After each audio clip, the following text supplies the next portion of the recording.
Lesem kráčí dívka malá, červený plášť, na ní plá.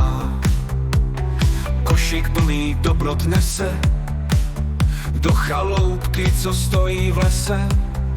Ptáci zpívaj, slunce svítí, s tím však začne cestu křížit. Utíkej, holčičko, nestrach směr, vlk je blízko, v očích zmar.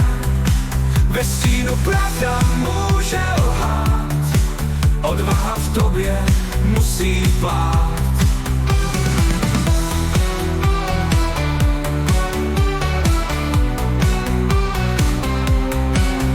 Tam máš namířeno, vlk se ptá, s úsměvem, co léčky zná. K babičce, co v lese bydlí, řekla dívka, netušící chyby. Vlk běží vpřed, má ostivý plán, kde láska byla zase klam.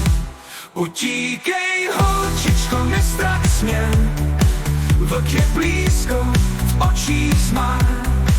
Ve stínu pravda může lhát, odvaha v tobě musí plát.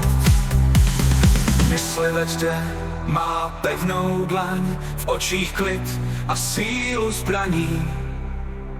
Každý krok les náhle stih, světlo přišlo a jeho dechem opakování. Utíkej, holčičko, nestrach směr, vlk je blízko, v očích zmar.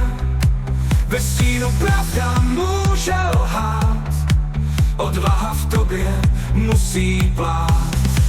Les může šeptat lži a strach, kde hrdinové stíny prach.